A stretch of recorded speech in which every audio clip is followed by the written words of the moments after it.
Welcome to the Fall Forum for the State University Annuitants Association chapter here at UIC. I'm Chris Keys, the president of this august body, and delighted to have you joining with us today to hear about Tier 2 and the ups and downs related to it. The SUAA itself is a strong advocacy organization to help protect our pensions and benefits for current employees, retirees, and their families.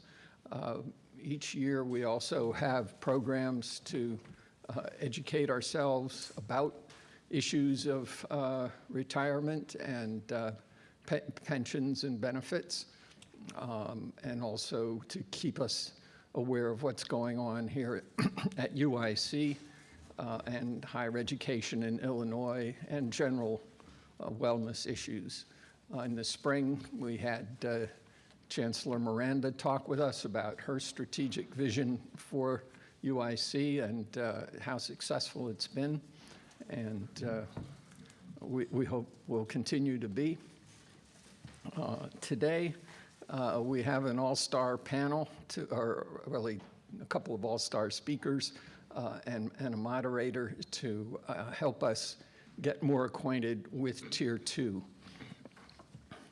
As you may be aware, Tier 2 was passed by the legislature in 2010 and went into effect in 2011.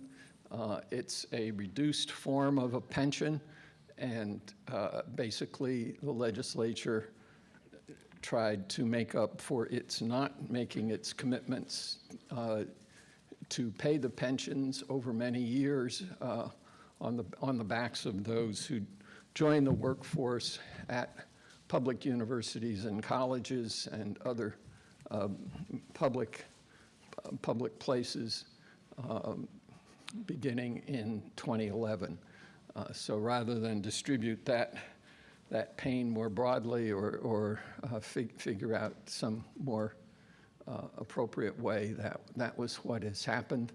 And by this time, 13 years later, we have actually more than half of the folks who are paying into the state university retirement system, SURS, are paying in for a Tier 2 pension. And Tier 2 folks are beginning to retire and realizing the problems with that pension. In some instances, it's not even as good as Social Security. And so Representative Kifowit has been leading the charge to address that problem, and she'll tell us more about that today. We're also delighted to have Bryan Soady with us. Bryan is making his first visit to UIC as Executive Director of SUAA statewide, all 50-some chapters, and we're looking forward to hearing what he has to say about SUAA and its current directions. So, and moderating today is Dick Simpson, Emeritus faculty from the Political Science Department here at UIC, an award-winning professor for his teaching, a former Chicago City alderman from a few decades ago, and also author of a book on Chicago's recent mayors. Among other things, so a talented fellow. So let me turn things over to Dick, and again, thank you for coming. There are membership forms on the tables. If you're not already a member, this would be a good time to join and get involved with our legislative efforts. Thank you.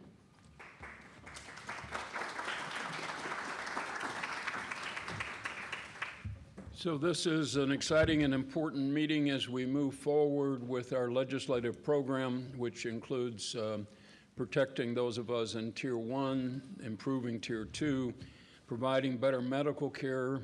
We've had troubles with hospitals withdrawing from our medical plan, and a variety of other things at the state and local level that affect your life as you become a retiree.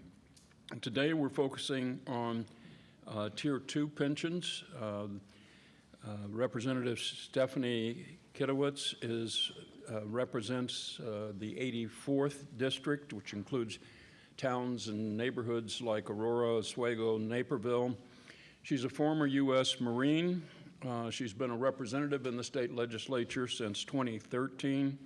She's a graduate of NIU, our sister campus, and important to me is she's also been an alderperson in the city of Aurora. I think that's a good training ground for the fights in political life. She has importantly fought for us already for balanced and responsible budgets. She's passed legislation to lower veteran suicide rates, to reduce property taxes, and to improve a variety of human services.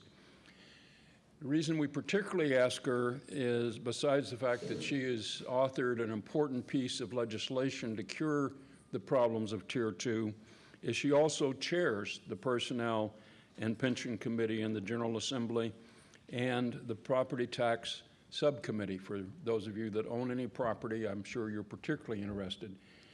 Representative Kifowit, we're delighted to have you with us today, and we'll turn the floor over to you. Thank you.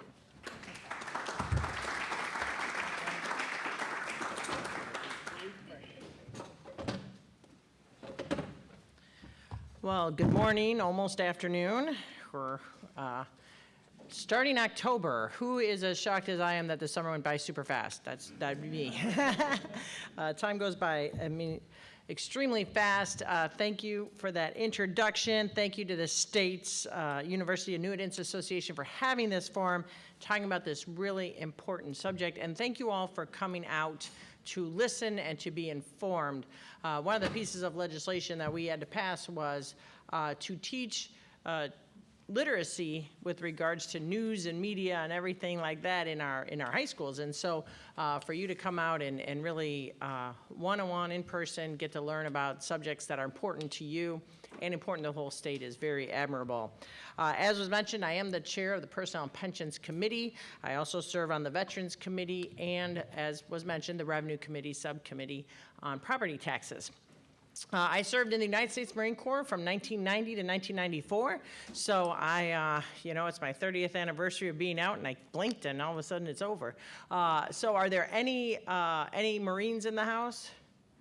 No, that's all good, that's okay. You know, you can't be as good as us, but just joking. Those that are in the service know that I get the red crayon jokes all the time too. My daughter just got married. She just got married to an individual she went to high school with, so it's really cute. They were not high school sweethearts, actually. They just, a couple of classes, and then 5 years later, after college, reconnected. So it was really cute.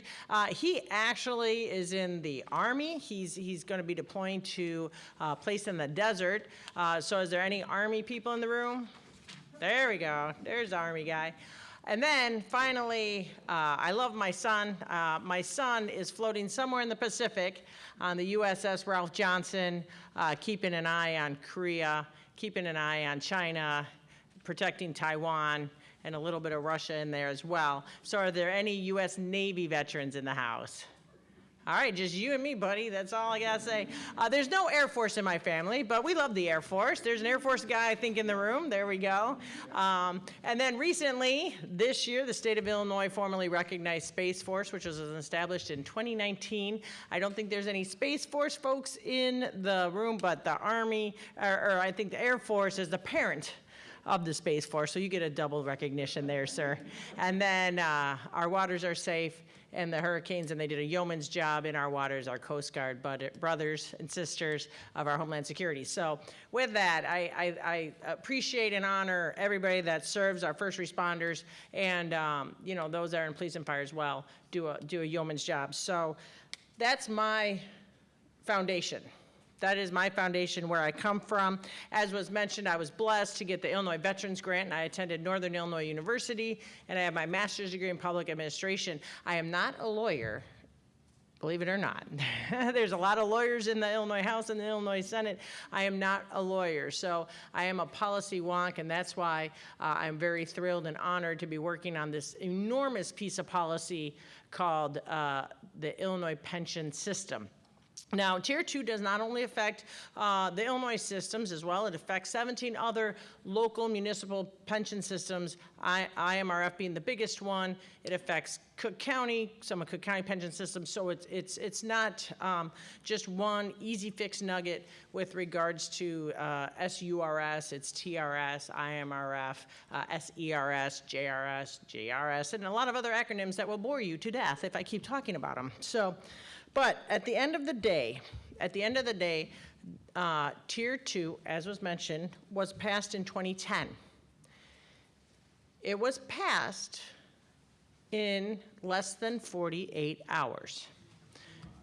It was not given the time, recognition, or attention of the gravitas of what happened with putting Tier 2 into place at that point in time. In my humble opinion, I was not there. As a matter of fact, there are less than 10 Illinois House representatives and senators that were there for this vote today. This is the turnover. When anybody talks about, that term limits, this is a turnover. You have less than 10 people that are still serving today that voted on, or that were around. Some of the people still serving voted no, by the way, but that were around during that very quick turnaround situation that was between former Speaker Madigan and former President Cullerton. So what was happening at that time, from what I've been told, is the bound houses were very negative on Illinois. They were talking about the pension payment. How did we get to this pension payment? It is called this thing called the Edgar ramp. Now, it is exactly, if there's any science folks in there, you know that little fruit fly experiments of exponential growth, which is always really fun as a kid to see them all multiply. That is exactly what the Edgar ramp resembles. Under Jim Edgar, the pension liability was $4 billion. Now, keep this in mind, the state of Illinois is very big. Today we have a $52 billion budget, so $4 billion is what would be called manageable. Governor Edgar decided that he put into place with, of course, the House and Senate. At that time, I think the Senate was under Republican control. Forgive me, Pate Phillips, I think it was. Forgive me if I'm wrong, way back then in the Wayback Machine. Speaker Madigan in the House still. But devised this legislation to just not pay our pension bills for 10 years. What could go wrong, right? It's almost like a student loan scheme. Student loans you don't pay the student loans, but you draw on them, but the interest accrues anyway, right? So over this 10 years, an enormous amount of interest was accruing in the amount of money we were not paying our pension bills for 10 years in a row. And then this ramp was starting to take place, which after 10 years, you had to start making payments. Well, then there was another governor called Blagojevich who said, well, we'll pay our pension payment, but we're going to borrow $10 billion out of the pension fund. Now, what happens when you take money out of the stock market and it's not invested or reinvesting? Your gains and your investments do not produce properly. So that $10 million came out of the market. Now, I was a registered financial advisor, and I did do some substitute teaching when my kids were little, but my days in Morgan Stanley was that if you're not in the market, you're not getting anything. So we didn't pay for 10 years, and then we took $10 billion out on top of that, and everybody wonders why we're at $128 billion and climbing in our unfunded liability, and a lot of that is due to interest accruing on this money that we have. Well, not me, I wasn't around by then, I was in the military and stuff, but that they decided to not be good fiscal stewards. to be quite honest. Now, we have a thing that was called pretty much Blagojevich and Quinn, that was called Springfield Math. So Springfield Math is pretty much the actuarials will tell us what our pension payment would be, and Springfield will be like, we think it's a little bit different. And so then we would pay less than that. What happens when you pay less than your full payment on your credit card? Interest accrues, and it continues to grow. So this is the situation that the new General Assembly, the younger General Assembly, I like to call myself still young, even though I'm shy over 50, the younger General Assembly is grappling with in today's dollars and in today's situation. So all that bad behavior, Springfield Math and not paying, led to the bond houses saying, you, Springfield, have to get your act together or we're going to downgrade you. Now, it's kind of funny because under Bruce Rauner, we were downgraded like 9 times and he didn't really care. But back then, they cared about being downgraded. And so, as I said, in less than 48 hours, the bill was drafted and passed out of the House, passed out of the Senate, signed by the governor to create Tier 2. Tier 2 was created because the state constitution holds pensions accountable. Why does the state constitution in the 1970 convention put that in our Constitution? Because even before these times, before 1970, they were still shortchanging the pensions, not to the grandiose amount of the Edgar ramp, thank you, Governor Edgar, or Blagojevich, thank you, Blagojevich, and where we are today, but they were still shortchanging pensions. And again, just a little bit of history, and forgive me if I go wrong, but this is a huge subject. Why does Illinois have pensions? Because back when they created Social Security, the state of Illinois had a decision. They had to create a pension system that was equal to or more generous than Social Security, or they had to get locked into that mandatory Social Security payment that would come off right off the top every single month. Now, if you know a little bit about Springfield from my little stories that I've just told you, they did not want to give up the ability to play chess and checkers and games with pension money and pension obligations and when they had to pay their pension payments. So when Social Security was enacted, the state of Illinois opted out of Social Security in lieu of a pension that is more generous or equal to Social Security. Therefore, all the naysayers, the people that are anti-union, anti-pension, would say, oh, this grandiose pension that anybody's getting. They don't say they don't get Social Security, and they don't say that that's within the compact with the federal government, of which you dutifully get your pensions. So where are we today? Sorry for the long-winded upbreak. Today, Tier 2 was created because every new hire from this point on had to be Tier 2 because current retirees could not have any diminishment of their pensions per our Constitution.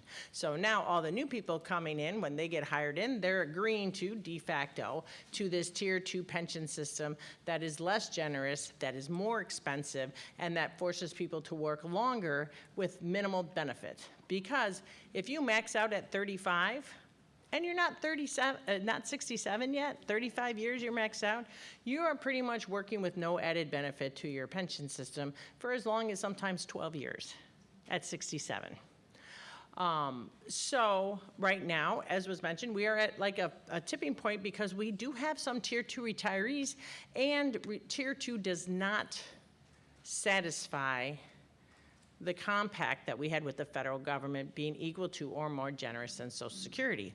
The Tier 2 system fails on, it's a multi-prong, and we've had lots of subject matters on this last year, a multi-prong test of whether it will fail Social Security wage base is what it's called, and it fails Social Security wage base on multiple parts of these prongs. Now, worst case scenario is the federal government will come in and say, okay, you are failing. Everybody has to go into Social Security right now, and you will have to pay back Social Security payments for everybody in the system, $15 to $20 billion, because we'd have to make everybody whole in Social Security. We'd have to continue to pay the pension system that you all are in and that Tier 2 people are in, because that's still a system that was in place when you got elected. And then what we have to do is shore up any loose ends that we have to do. So when individuals sit there and say, roll everybody into a 401k plan, well, we have to pay the existing pensions regardless.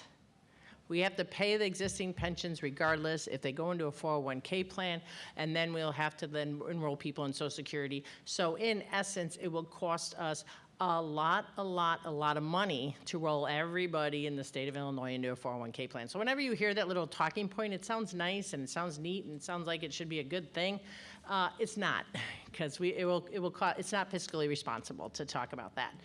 What's fiscally responsible is to talk about ensuring that we have a pension system that is fair and respectful for the workers that we have today, but it's also fiscally responsible and is prudent for the state of Illinois. And that's the balancing act we're in today. And there's a lot of legislation that's been filed, a lot of legislation last year, a lot of legislation this year, to start looking at the numbers, the situations, and the different scenarios. So it's putting the pieces together so that fits right, so that we can get votes in the House, votes in the Senate, and the governor to sign it.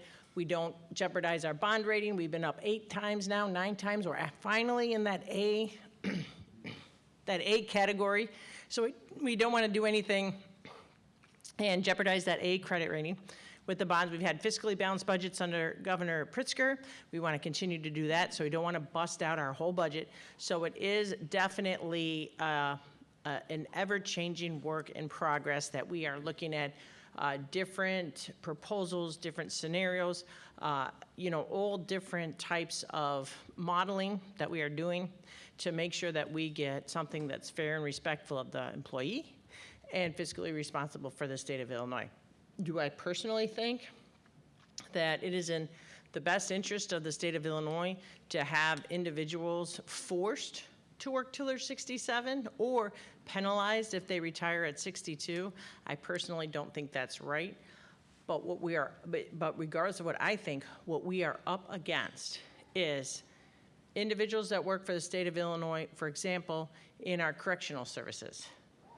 They can get a job in the federal government, they get Social Security, and they don't have to worry about anything. We are having a huge drop-off of talented individuals at about the 8-year mark, because they know when they hit 10, they lose their Social Security benefit. The windfall provision's not much at all, if anything, and they can get a job continuing their Social Security in the private sector or with the federal government or a different entity. So what we are having is a huge teacher shortage because of this, both on the educational level, K through 12, and the university level. We're having a huge shortage of first responders, a huge shortage of state workers because of this imbalance. And if we want to hold to the thought of let's work government like a business, what has business been doing to counter the shortage of workers? Business has been changing their benefit structure, changing their pay structure, because when you need workers to be profitable in business, then business is making changes to get the workers. And the case in point is when you look at individuals that work in starter jobs. I worked in a Dairy Queen. I had friends that worked at McDonald's, those starter jobs. And you see signs outside saying paying $17 an hour, and some are paying benefits, and some are, you have to be competitive. And right now, under Tier 2, the state of Illinois is not even competitive with our neighboring states or the federal government with regards to our retirement benefit. And so we definitely need to adjust, and we definitely need to do it in the right way, and the right way is going through iteration after iteration after iteration, not 48 hours. This was all last year. We've been vetting and looking at and taking testimony, and all this year in session we've been taking testimony. So my friends, this is something that's dutiful, it is intentional, and we will look at every I, dot every T, look at every scenario to find in my opinion, as chair, to find the most respectful and honorable retirement package for our Tier 2 employees and still maintain it as fiscal policy for the state of Illinois. So thank you for having me. We do have Q&A, so hopefully I can give you some questions and answers, but I really appreciate the opportunity to be here to speak today. So thank you all. Want me to stay up there? Or Either way, which, Wherever you why don't want me. up there, I think. I can stand. That's fine. So before we take questions from the audience, and I'll ask you to raise your hand and be recognized, and Larry will bring the mic to you so we can all hear, and the people who are getting this by video or are getting this by streaming can also know. So maybe you could speak just a minute about what your current proposed bill would do, and how would that benefit, say, the average Tier 2 person if something like it were to pass? Well, currently, like I said, we filed a lot of bills, because one of the mechanisms in Springfield is we cannot get the analysis just by talking about it. We have to file bills, and then we send that in a group called COGFA, the Commission on Financial, the Commission on Government Forecasting and Accountability does reports. I did bring one. It's 42 pages for any of the insomnias out there that individuals want to read it. But, so there have been a lot of bills filed, don't get me wrong.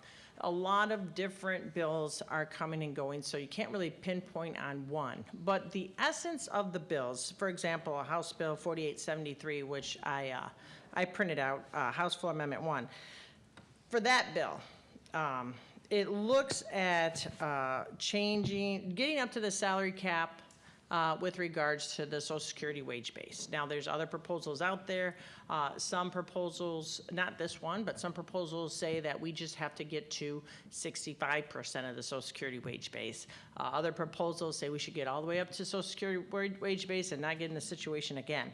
So what we're looking at, the main crux of Tier 2 in whichever shape or form it takes is Social Security wage base violations. We cannot afford to violate our compact with the federal government with regards to being equal to or greater than Social Security. Number one, big issue. Some folks want to stop at that big issue and say, we're done. But as I said before, to be competitive and to ensure that we have a good workforce, that we need to look at the other aspects of Tier 2. So the other aspects that are being looked at, and there have been bills with regards to the COLA. Right now, Tier 2 is at a half a CPI or CPI, whichever is less. So in some cases, when we had very, very low inflation, it was practically zero. So looking at that. Also looking at additional contributions. One of the proposals, and the governor actually had a similar proposal today, this year in his budget, is when we have certain bills with our bonds, right? We pay our bonds. When they expire, to divert that money into the pension system. So it's similar to when you pay off your car, you just take that couple $100 and put it into your mortgage. So looking at that, in addition to that, what we are also looking at is, police and fire. We're looking at this as well. Police and fire in what's called an alternative formula. So it's not quite the Tier 2 that SURS is in. However, it's adjusted a little bit, but it is still not compatible nor competitive with regards to our neighboring states, or as I had mentioned, with regards to some other jobs with the federal government. We are looking at as well for police and fire what is called a drop provision. That's a deferred retirement option plan. So because we have a shortage, this would allow pensioners to continue working a certain number of years past their retirement day. They can retire but continue to work. Just for police and fire, we are looking at that for retention purposes because we are losing individuals more than we can hire in individuals. And then in addition to that, looking at the age, looking at the ages that we are at right now, which is 10 years or 67 years and 10 years vesting period, and looking at what our neighboring states have, which is the rule of 85 and some of the other things. So looking at adjusting those ages for police and fire, and looking at adjusting those ages for SURS and SCRS and TRS to try to bring it down to lower than 67 in the bill that's proposed. Not necessarily, nothing is final until it's final. So this is all proposed legislation that is on the Illinois General Assembly website, is to look at maybe tiering the ages, maybe, 35 and 62, 20 and 64, 10 and 67, or some variation of that. So looking at the ages, I think I can speak for individuals that I know that 67 is a little tough. I mean, I have to tell you, I'm a shy over 50, and my knees crack a lot. I can just imagine when I was a substitute teacher and I had to substitute in the kindergarten classes, how if an individual is forced to work to 67, forced to work, unless they get a very, very stiff penalty at 62, forced to work to 67, dealing with the kindergartners that I dealt with in my younger years when I was substitute teaching, they are an energetic bunch. And I know, state universities, you teach early childhood and all courses, but I've been in some of those classes, and first grade's energetic and second grade's energetic, and I will never substitute seventh grade again. I love you, seventh grade teachers. You are the best. Oh my goodness. They are not only energetic, but a whole bunch of other things swirling in there it's just a little bit of craziness. So looking at the ages, because it certainly we need to be competitive, and we certainly need to make sure that individuals who want to retire can retire with dignity and respect, and those that want to work a little bit longer, have that opportunity to work a little bit longer, but definitely respect the employee for all the time and effort and years that they gave to the state of Illinois. Thank you very much. We'll take questions from the audience. I'm sure you have some, since it affects your livelihood. Yeah, hi. Hi, Say good who afternoon. you are first. Douglas Rowe Williams. Go ahead. Thank you for being here. I really appreciate it. I don't know where to begin because this has never made sense to me, and you're addressing that. So could you just give us a brief comparison of You can sit here if you want. tier 1 to tier 2, the big gap there is? Because, with the increases where they get 3% compound, could you kind of address that? And then I have a second question is, why is... Let's take it one at a sure. time. Okay. Well, I mean, I think you hit the nail on the head. To a degree, is several things. I'm not going to bore people, but COLA, the COLA is 3% compounding interest every single year for tier 1. The retirement age is significantly lower under the tier 1. The amount of funds that they put into the pension is lower than tier 2. In fact, tier 2 is subsidizing the tier 1 employees because they are paying far more into the system than the tier 1 employees are. So if you look at it, if you extrapolate out, for kind of the math guys in here, if you extrapolate out, you will see that tier 1 is underfunded by a considerable amount, and tier 2 is overfunded. Like tier 2, if you just look at the tier 2 employees, what they pay into the system, it's like 120% funded. But then when you bring in the tier 1 employees, that drops down, and they're subsidizing the tier 1 employees right now. That's fundamentally not right. And so then those are, and then the time of the calculation. Your final average salary calculation is different as well. So those are like the big nuggets along with the Social Security wage base.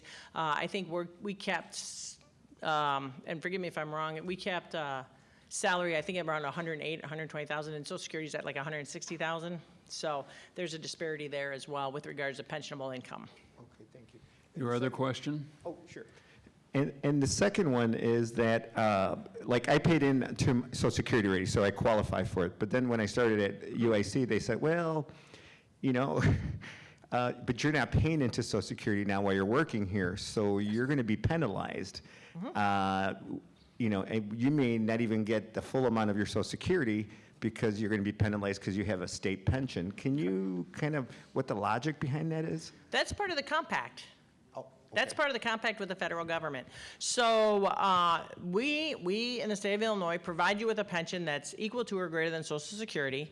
And then the Social Security Administration has created this windfall provision. So you do a calculation of how many years you were in the pensional system, which means these are years you did not pay into Social Security. And so then they do this calculation, and pretty much on your retirement, you will get a smidge of what you put into Social Security or close to nothing at all because you're in a segregated system, a different pension system. So that was kind of part of the compact with regards to, and I use that loosely, trying to not get all wonky on you, but that's part of the agreement with the federal government. It's called the windfall. And so because of that is why we are now having drop-offs at about 8 or 9, because they're like, I can have a better retirement in Social Security than I can with the state. Before then, not true.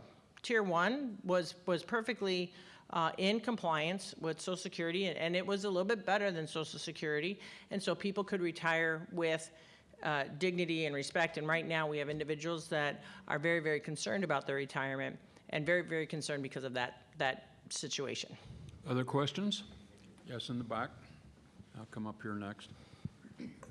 Hi, my name is Marcia Borders, just a retiree from Tier 1. My question is, how has it been legal, actually? Well, no, first, you say that the legislators are really working on this a lot. And do you feel that even though they are far apart, that they are coming together at some point, they'll get to where they need to be?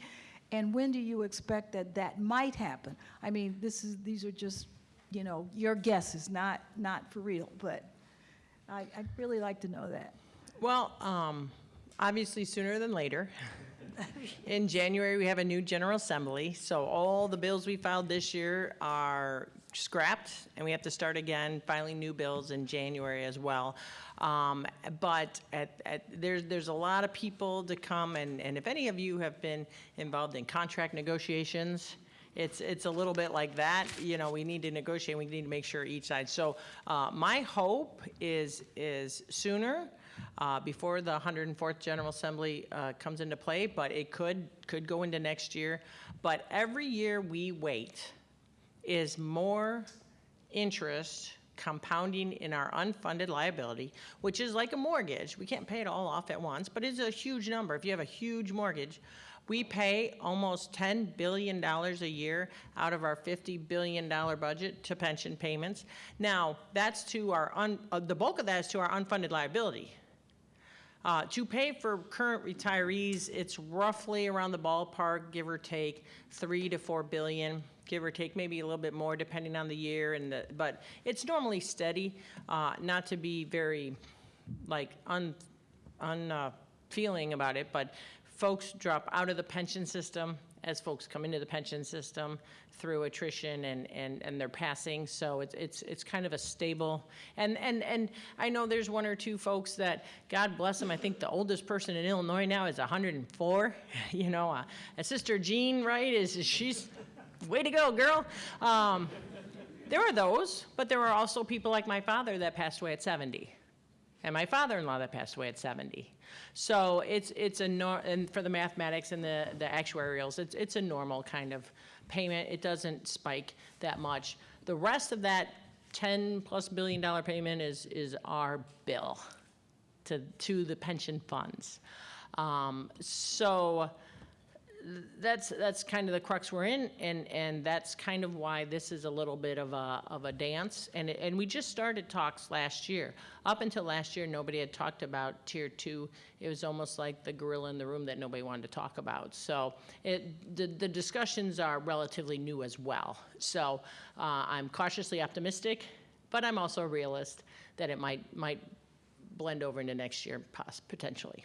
Two quick follow-ups. The speaker had talked a little obliquely about maybe a lame duck session to pass everything. That seemed to me unrealistic, but we'd be interested in your take. And secondly, just to inform you, we've met with 9 legislators now, and most of them know nothing about either Tier 2 or the problems with our medical system. Well, as I said, we've had a lot of turnover in the General Assembly. In fact, 50% of the General Assembly members today are less than 5 years serving. 50%. So reaching out to the legislators like this fine gentleman just said, is so important to educate, educate, educate. We had a lot of hearings last year, just educating the new members, had a lot of hearings this year. That doesn't mean they're all plugged in. I mean, there's 118 folks in the Illinois House, and there's half of that in the Illinois Senate. So plugging in, talking to them, getting them, aware, as was mentioned, is incredible. Is incredible and very appreciative.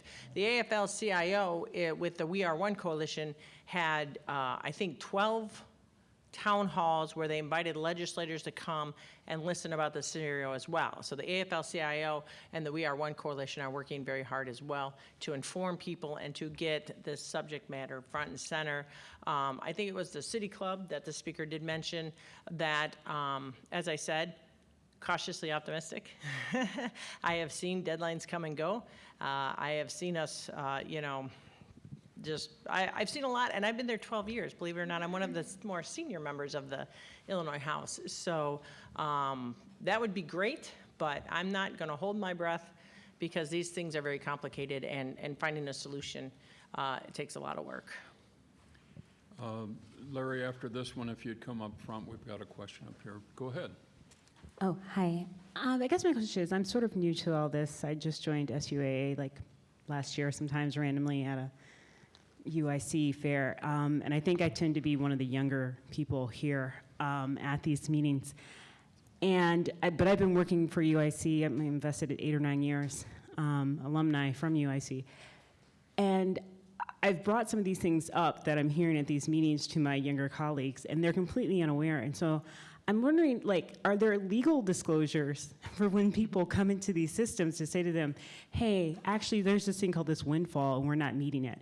Because I only recently, probably in the last 6 or 7 months, have heard this at the various financial, Vanguard or whoever, the meetings are. And when people bring it up, it's skirted around very quickly.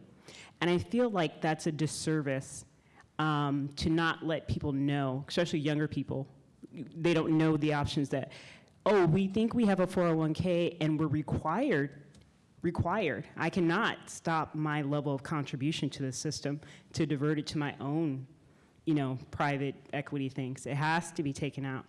And no one has ever disclosed to me that this is not on par with Social Security. And that seems somewhat disingenuous, yes. If this was research, I think the IRB, because that's my realm, would be like, there's a unlawful disclosure. This is not an informed consent about how your money is being used and what you're being promised in exchange. Right. No, I agree with that, and I understand that there are individuals that get to that 8-year mark. There are people talking amongst their ranks that are like, the windfall really is on the federal government level. We are in violation of Social Security wage base. The windfall provision is if you are vested in the pension system. Just for clarification, that's my policy wonky coming out. I know that throughout the years, part of the We Are One Coalition includes the Illinois Federation of Teachers, the Illinois Education Association, and many other unions that have tried very hard to message and to talk and to have seminars like this. And whether people choose to show up or not, I know that SERS does send out information packets in the mail to a degree. I don't know what to the degree, but I know that they are trying to be informed. So, individuals need to take responsibility and find these out as well. And I know that organized labor has been trying to spread this information as well so that members are properly informed. As for full disclosure, that can be subjective. They could say, well, we talked about it, and then we moved on. So I'm not a lawyer, as I said, so I'm not really involved in contract law, but I know that there are a lot of groups that are trying to keep people informed of their retirement benefits, including SUAA. John, your question? Want to comment on the windfall elimination procedure. I worked in industry for a number of years, came to the university, but after 17 years, I was reorganized out of my position, and then I ran a nonprofit foundation. And I had 30 years of coverage under Social Security. 17 years gets you about a half pension, and then I get pretty close to full Social Security. So for those that are thinking, if you think you can work in industry, broadly speaking, for 30 years, the fact that you also have a CSRS pension will not cut your salary down, it will cut your Social Security down. If you have less than 30, it's 5% every year for 10 years down to 20 years. And at 20 years, they basically cut your calculated Social Security in half. And every year beyond 20, you get up to the point where there will be no elimination. The second is a question. I believe that many state workers, somewhere in the range of 1971 to 1973, were offered a choice and would get a hybrid pension and get Social Security. Now, I'm not sure whether that would provide a model for fixing the problem. Thank you, John. Let us get to other questions. Yeah, that's a coordinate. I appreciate the calculation. I told you that there is a calculation, the windfall, so I appreciate you enumerating that. We do have coordinated pension plans that are not in violation. The SERS, State Employee Retirement System, is coordinated with Social Security, so we do pay Social Security on those state employees that are under SERS. However, that came later. SURS and TRS was established back in the day. So there are some systems, but the bulk of the state systems are coordinated. IMRF is coordinated as well with Social Security. So it does just really affect the bigger nuggets. However, that leads the question of why did Tier 2 benefits get cut for the IMRF employees when IMRF was funded at 90%? And they're coordinated with Social Security. So there is a lot of things going on in that 48 hours that don't make sense that we need to fix, even if they are coordinated with Social Security. But I appreciate you giving that calculation. I didn't know it off the top of my head. Thank you so much. Questions from this side of the room? We haven't had any over here. There must be some.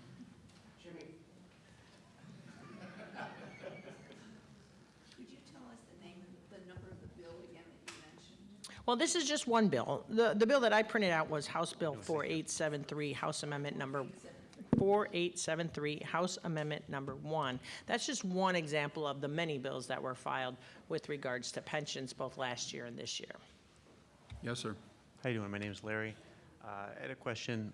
I don't know if it's the same with the other retirement systems you had mentioned, like TRS and stuff, but with CSRS, when we were hired, we had an option to do a traditional pension or a portable plan or a self-managed. If these changes were to take place that you had mentioned that you're aiming for, the people who chose self-managed or portable and not the traditional pension, how would that affect them? Would they have the option then to change their plan or no? Because now once you make that choice in the beginning, you're locked in and you can't change it going forward. That's something being discussed as well. Some of that, there's a small amount of individuals that are in those portable plans, and they're pretty expensive to maintain, I'll be quite honest. So there is some talk about allowing folks to opt into the pension system, but again, it's not a core discussion, if that makes sense. It's kind of an ancillary discussion. We're trying to fix the core, and if we can get to an agreement on the core, then we can look at some of these ancillary issues such as that. Cook County portability, for example. If you spend 20 years, let's say, as a clerk in Cook County, and then you want to be a teacher, you can't port some of that credit, and there's some other issues that we are looking at with regard to that. But that is something on our list to look at and to explore if we can fix that as well. All right. Do you know that? Do you know if people like the portable or the self-managed, is that affected by the Windfall Act as well, being it's not a Tier 2 traditional pension, or no? I don't have those notes specifically in front of me because CSRS is really the only system that has these other offshoots, and again, a small amount of people are in it. But if you pay into Social Security, then you wouldn't be the Social Security wage base. However, you are still a Tier 2 employee with regards to age, benefits, and COLA, and the like of that, core issues with Tier 2. So the minutia of the pension system in and of itself, we're not really adjusting. Aside from these small issues, we are mostly looking about adjustments for the Social Security wage base and the benefit side of the equation. But you do bring up a good point that we have discussed in committee before. We've had those presentations in our committee. Thank you. We'll Oh. get back to questions. Is that in the just a last minute. one, or? Well, one more Well, last question one. before you go. To the fine gentleman in the back. Oh, thank you so much. I read someplace that because of the Tier 2 diminished benefits, that retirees could potentially sue the state individually to get a higher benefit. Could you speak to that? That is what I've been mentioning, is the Social Security wage base and the failure of the pension to be equal to or greater than Social Security.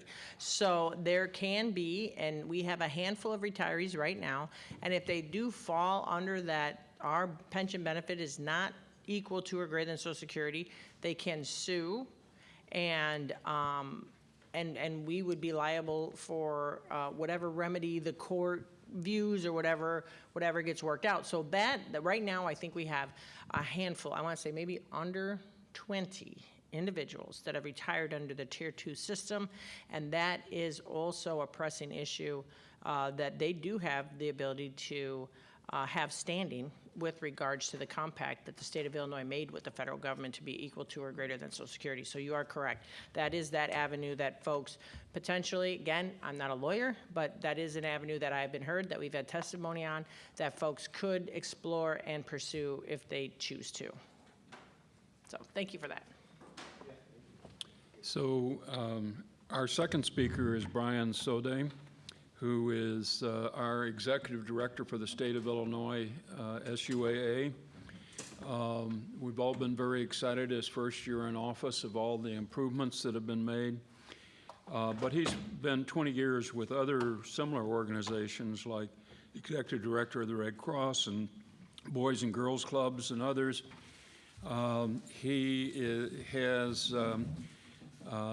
He's the son and grandson of educators, so he understands our particular approach to life. Has 2 children, 1 grandchild, and he's going to talk to us about why it's so important to be part of SUAA and the struggle that's coming this year. And while you're waiting, you can take one of those flyers in the center of the table and become an SUAA member. Bryan, we're delighted you're with us from Springfield today.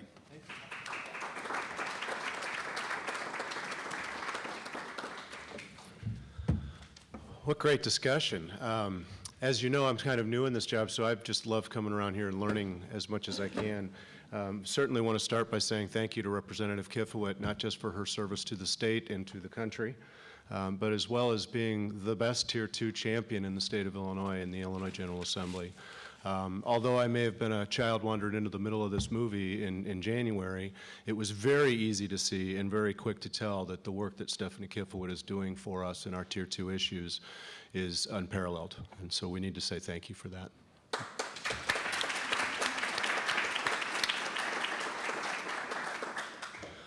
I, of course, also want to thank the UIC chapter leaders for having us today, for inviting me and being a part of this process, pulling everybody together. Thank you, Chris, and your team. We appreciate everything you're doing and growing the membership here.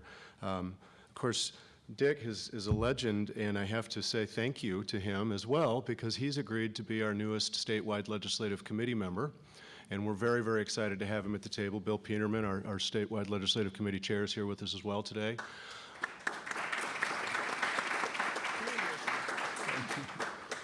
And this is exactly where the rubber meets the road. We try to have chapters, one of the large chapters like UIC, at the table to discuss these issues and how they impact us across the state.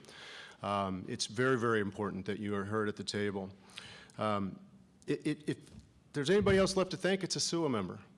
Find somebody at your table who's a SUAA member and thank them for what they've done. There's been over 50 years of the fight, and it's Tier 2's turn now.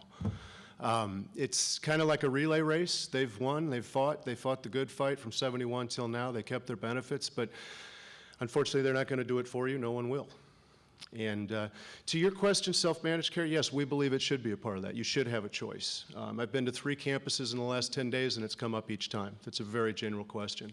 In many ways, what you were faced with was the Hobson's choice. You had to take it or leave it. You want the job, take the choice.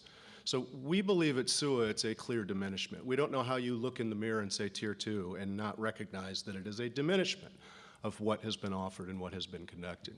The other thing that Representative touched on is the recruitment and retention issue. I can go back to the annual meeting minutes of 2011 from our organization. It says very clearly, we believe this will impact recruitment and retention. Well, now we know. You guys should have listened the first time. I wasn't there. You weren't there, that's right. We get away with that. So we absolutely believe that they've showed us the way. We need to thank them, and we need to follow their path. The other thing I have to ask is a little bit of a favor. Don't judge us by our website right now. Okay? In fact, I'm very, very happy to announce that one of our chapters, the SIU Carbondale chapter, has just donated and agreed to sponsor a renovation of our website, and as well as having the ability to add our Legislative Action Center, which will give you the ability in real time to contact Representative Kifowit and other leaders when these votes come up. So we're very excited to do that, and we want to thank the SIU Carbondale chapter for that. Please know it's under construction. Now, before we continue our conversation on Tier 2, I also have to recognize that there are Tier 1 folks in the room. We are very concerned about your health care benefits and your choice or limit or lack thereof of choice. Depending on where you live in the state, it might be meeting your needs. It might be completely fine. You might be wondering about what I'm talking about. But if you live in other areas of the state, you know exactly what I'm talking about, because they've created a de facto ghost network where even though you've had free benefits provided that you've earned, but they're not accepted at your hospital or your provider. And there have been very real issues on this. We believe at SUAA you should have the choice to pick what works for you in your area. We're going to continue to work with the state central management services on that. There's a couple years before they make a choice again, and we'll be moving legislation this spring to try and motivate and get folks to the table to discuss that reality. The other thing is the 100% plan. We think in addition to Representative Kifowit, Pritzker has also been a champion for pension funding in the state of Illinois. He's helped turn a sinking ship around in many ways. And we applaud the work in his proposal to try and make it 100% funded. We are the worst publicly funded pension system in the country, and we think one step forward for that would be 100%. So even if we don't fix Tier 2 in lame duck, we would certainly be supportive of discussing how we get that 100% plan on the books and move forward with that. So as I mentioned, it's a relay race. It's time for you to pick up the baton, even if it's been laying in the dirt for a while. Because if you don't, then you're saying, I am willing to accept less for doing more. I am willing to pay more for doing less. And we at SUAA do not feel that that's appropriate. We don't agree with it. And our legislative committee won't let me go to the Capitol and say anything otherwise. So we need your help. We need you to get involved. We need you to get informed. We need you to get in the game. And I know as a single father, sometimes it's hard to get as involved or engaged as you want to. But right now, just being informed is being involved. We sent a mini briefing out yesterday that helped update you on the fact that we may have a cancellation to some veto session days. We may have some work to do in the lame duck session. We also updated you on the windfall elimination. There is a discharge petition at the United States House right now that moved it out of committee to put it onto the floor for a vote, which is exciting. Now, we in Illinois have every member of Congress as a co-sponsor except for Mary Miller and Darren LaHood. So if you have their private cell number, call them. Otherwise, we've done what we can do to help move that bill and that issue forward. So stay tuned. Maybe there will be some action even in DC with quote-unquote a lame duck scenario. We don't expect anything like that to happen until after the election day, though. So we'll continue to monitor that. And we'll continue to inform you of these issues as best that we can. We continue to monitor all of these things, but I think for the first time, instead of just putting a 2025 legislative platform, we're going to have a 2025 legislative agenda, a legislative package filled with initiatives that, again, address your health insurance benefits issues, that start to deal with and talk about pension adequacy at the Tier 2 level, which, quite frankly, we don't think passing the safe harbor test with a C is good enough. You guys are giving more into the system than people give to Social Security, and you should get more out of it. It's that simple. We believe if you earned it, you should get it. It's clear and simple. Makes my life easier than figuring out 55, 67, all of that other stuff. If you earned it, you deserve to keep it, and SUAA is going to be your advocate in that regard. So join us to help define what is meant by pension adequacy. Don't let some lobbyist in Springfield decide it. Come tell us, engage. Feel like you want to be a part of the legislative committee, let us know. Dick's leading the legislative committee here at the UIC as well, and you know, we're evolving, generations are changing, how we interact is changing, and we've got to change with that. And in fact, this spring, UIC was a chapter that led virtual meetings with some of its legislators. And regardless of how many members we may have in somebody's district, SERS has produced a great deal of data that will tell you exactly how much financial impact there is in a given legislator's district. And it will open your eyes. It will surprise you. The other comments made, we believe only one of those 20, I think, will impact in SERS. We've had some testimony that there's one member in FY25 who will potentially challenge the safe harbor test in the SERS system. We will continue to monitor that. But again, we feel that just fixing it to the Social Security level is not enough. And we need your help spreading that message. There's about 250,000 SERS participants in the state. Right now, we have about 5 to 10% of those members in SUAA. We have done amazing things over the last 50 years, and that's why I say thank a SUAA member. Thank those leaders who went there, who sued the state to protect your benefits in the first place. But we've got to get ready for the next battle and the next fight, and we need you to join us, and we hope you will. Thank you. Thank you, Bryan. I think we'll have questions also. So we'll have questions for Bryan, and also if there's still questions for our state representative, you can ask those. I would just comment on a couple of things. First of all, the medical benefits are really serious. Downstate in places like Champaign, their only hospital refused for a while to accept the Medicare Plus system. Yesterday, we all received notice, if we're part of Medicare Plus, that Resurrection Hospital, one of the largest in Chicago, is withdrawing from the system. We're starting to actually see the loss of health services for our members, our pension members, here in the Chicago area, and that's probably only going to get worse. We do need your help, so please do join. And what are the questions you have, either for Bryan and our SUAA effort, for the state representative, and what's going on in Springfield? Additional questions we haven't answered? Yes. Would you be able to tell us? Take the mic so it'll go on to the... Would you be able to tell us something about the history of how Illinois got to be a state without the Social Security? I work with elementary and secondary people as an executive director, and what I have discovered is that there are states such as the state of Washington, where a friend of mine retired in 2006. She does get Social Security, but she has had no raise in her pension since 2006, 18 years at the same level of pension. And she too now is also caught up in the problem with the health insurance being denied, because she is even in the best one that they have, but many of the providers are stepping away. And Mr. Soady also mentioned that here as being an issue in Illinois. And it's very scary, especially as many of us live to be older. And we know that in Chicago, there is a lady who is 110, and she is a retiree.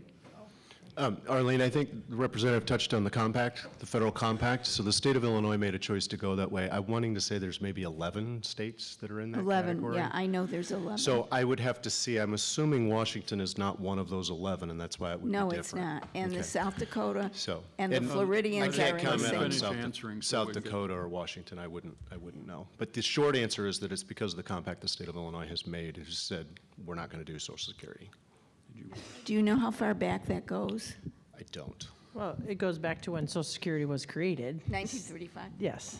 And as I've learned in the legislative arena, the federal government likes to allow states a little bit of a choice and to do what's best for their states and a little bit of states' rights. And so, albeit that I don't think anybody from back then is still around today, but there are probably minutes that we can look up in the Federal Registry with regards to the bill being passed to create Social Security. And believe it or not, if you look at the history of Social Security, it was opposed fiercely. So when you have a bill that's doing such a huge change, such as Social Security, sometimes to win and to get past the votes, you have to say, okay, members of Illinois, you can choose to be in or out, and they chose to be out. There's a school district in Illinois, East Aurora 131, that voted out of busing. They don't have school buses. And they went all the way to the Supreme Court, and the Supreme Court said that you have your rights to opt in or out. So I think it's a fundamental a states' rights issue back then. But I would encourage people to Google it and be knowledgeable of the history. Brian, it's really fascinating. Brian, I think it was 1941 There's the history when lesson. the state enacted a pension system. It was not, there was not a, when Social Security was created, the state did not have a pension system. I believe it was in the 41 or 42, thereabouts. At that time, they would have had to make the decision as to whether they were going to be part of Social Security or not. So it dates back a long time. And so that has been the case. And so it's very unlikely that that would change.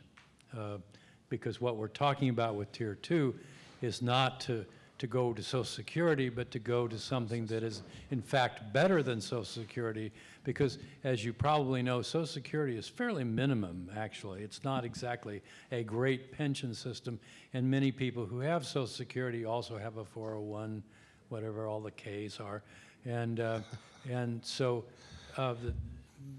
that's what we're talking about.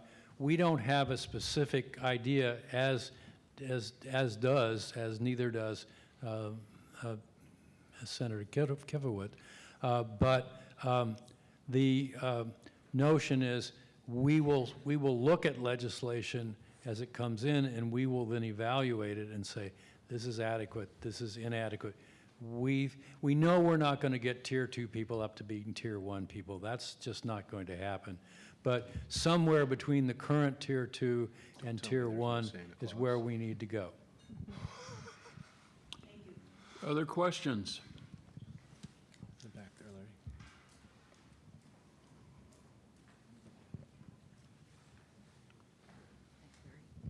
Yeah, we've been talking a lot about legislative action, and I'm glad to see, Bryan, that you're really moving that.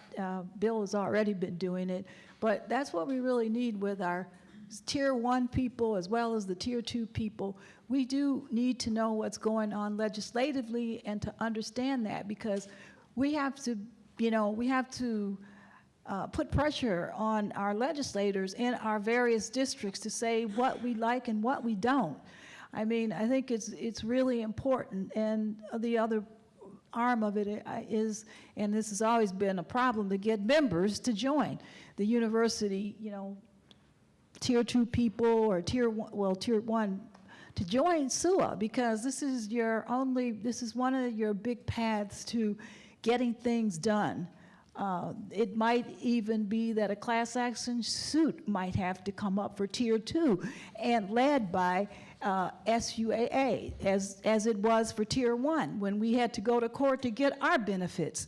So this is a very important organization, and you need to get to know your legislators so that you can get in there and talk up what's going on here with the lead of Bryan, who's now at the helm. Well, thank you so much. Yes, the legal fund is still alive and well. And although it's not on the windfall issue that you guys were discussing, SUAA is currently a party to a suit. It's a reciprocity suit where somebody worked at a community college in Belleville and then later got their law degree and then now became a judge. And the judge's pension system is trying to tell them that they are Tier 2, even though when they originally worked at the community college, they were Tier 1. So we filed an amicus brief on that. We're still very much monitoring court activity as well. And to your point, there's an old saying in Springfield, I don't know if you've heard it, but if you're not at the table, you're on the menu. So we need to make sure that you are at the table, and I'm sending you an engraved invitation to do just that. And Bryan mentioned earlier, when we've lobbied in particular legislative districts, which we usually do by Zoom, we did look up the figures, and I'm not going to tell you for every legislative district because they differ, but in many of the legislative districts, we found that there were up to 1,000 CSRS recipients in a legislative district. They were bringing in more than $10 million to that legislative district in their retirement benefits. And legislators seemed very interested to know that there were 1,000 of their constituents who would be voting in the next election and that their economy was benefiting by $10 million. And that's just the sort of the most of the districts we were in. Like I say, there's some where we need more people, but in many legislative districts, we do have, if we have people to give voice to these concerns, we have legislators who will pay attention. And we particularly need more Tier 2 people so that we can tell the personal stories that your pension benefit would be X if you stay at the level you're in Tier 2. And that is much more meaningful to a legislator than, some sort of table about what the costs of, what pensioners receive. Chris, you had a question, and then in the back. Arlene?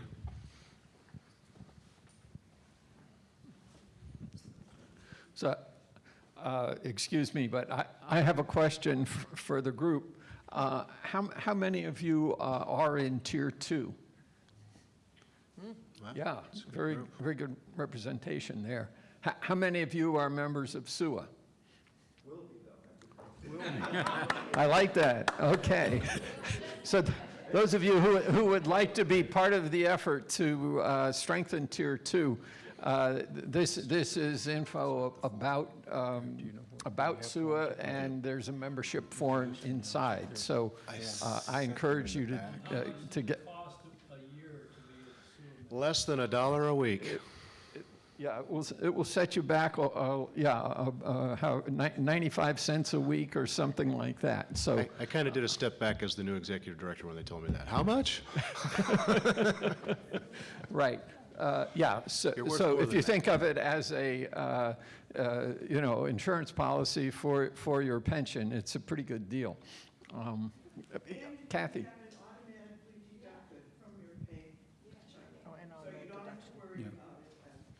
Okay. Yeah. And one other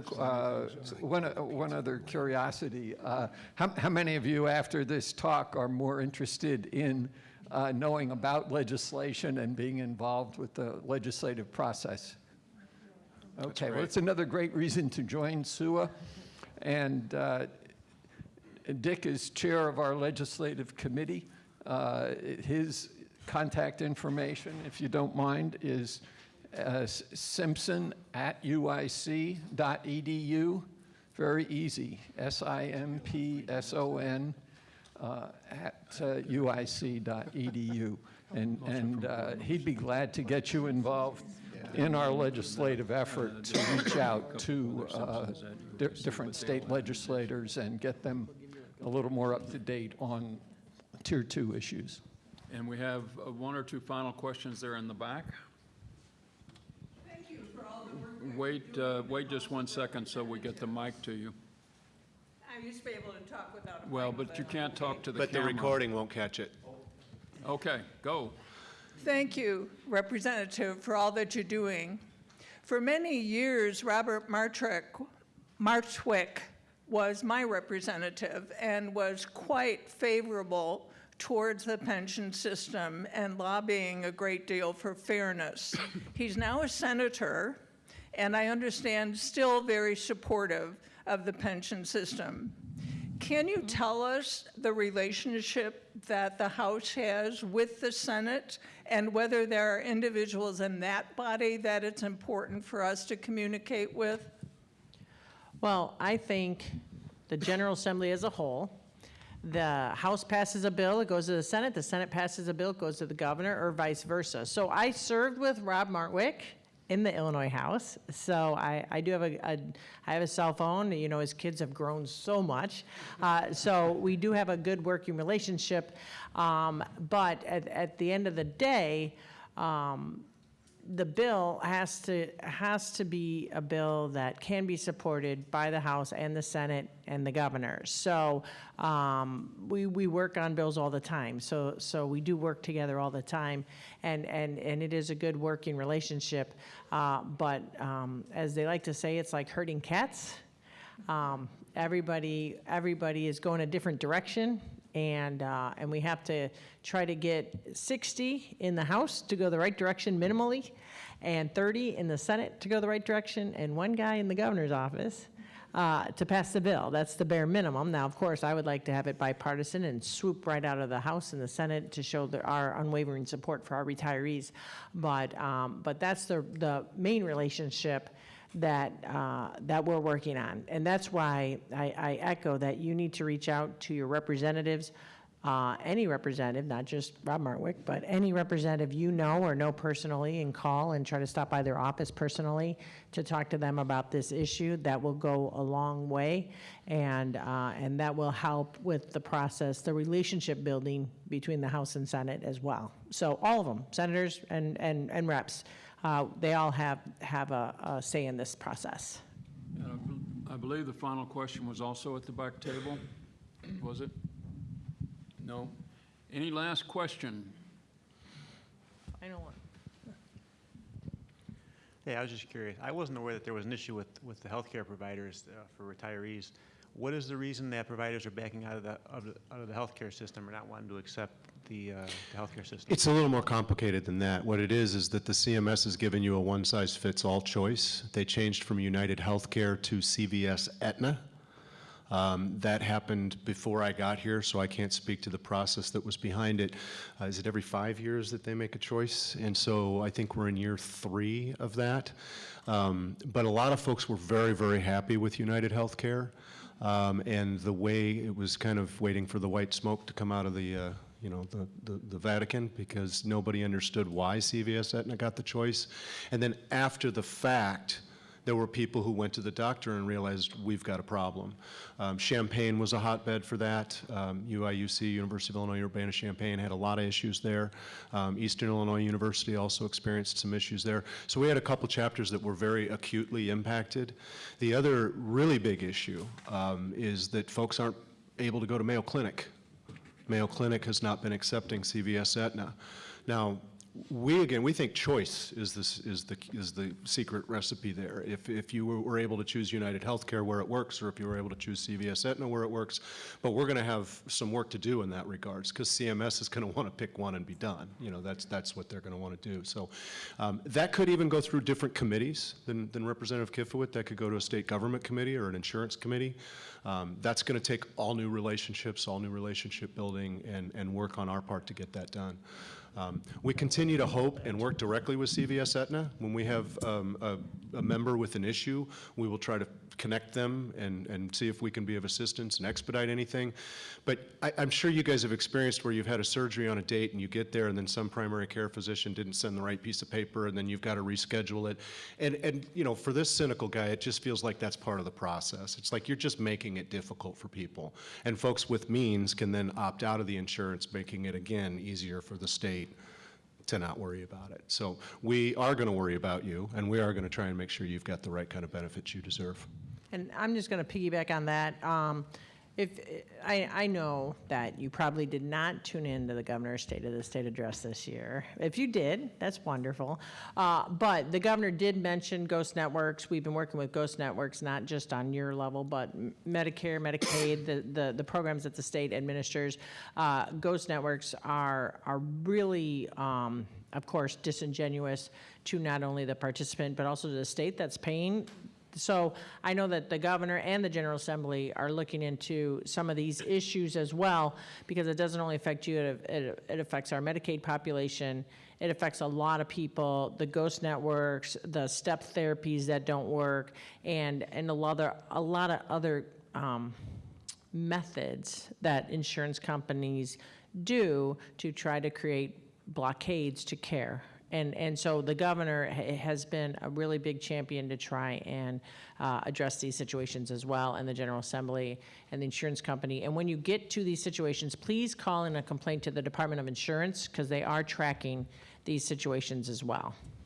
That's good to know. We've actually taken a lot of feedback from members, so we will be ready in the spring to capture that and even reach out to some of the more compelling cases for testimony if and where needed. So.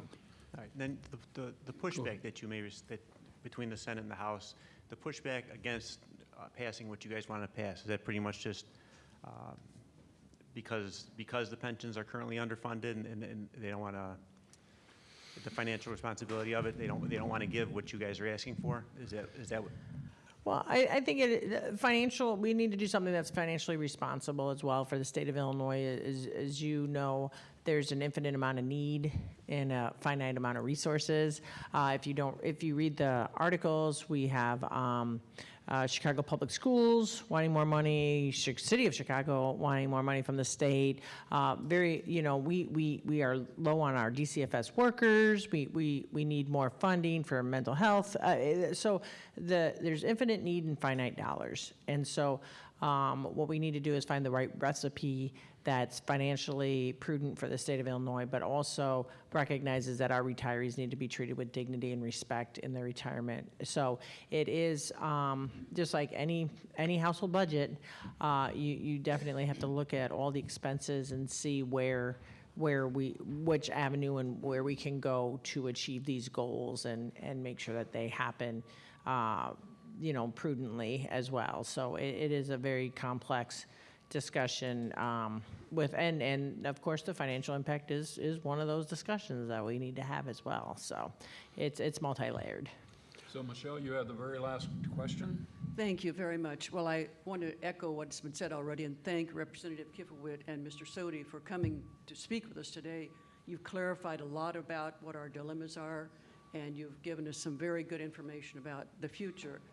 I was one of those individuals in SUAA that talked with my legislator from my district, House district, this spring, and we found I was with another member who's far more steeped in legislative matters than I, but our legislator was informed, was surprised about the amount of revenue your pensions bring to his district.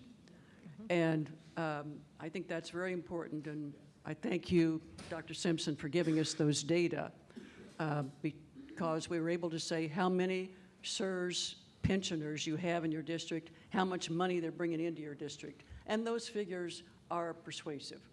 So thanks for helping us today, no more, because the next time we call, we'll have more information. We did stress for the retirees in the room our deep concerns about the failure of our healthcare Medicare Advantage plan to deal with hospitals in some cases, and the real urgency many of our members have told us about for their surgeries and what happened in the transition from United Healthcare to CVS Aetna, and how inconvenient and really traumatic it was in some cases. So we're telling the legislators about those matters, Tier 1, Tier 2, and healthcare. So we'll be doing that again this year. So I'll echo her and thank our speakers who've been a wonderful program today. And hope to see all of you at our next program. Thank you so much.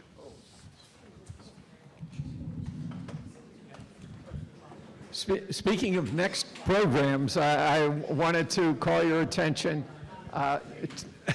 to Thursday, December 5th. We'll be having a holiday lunch for SUAA members, so we hope all of you can come, those who are members now and those who will be joining us in the near future. That's, again, Thursday, December 5th.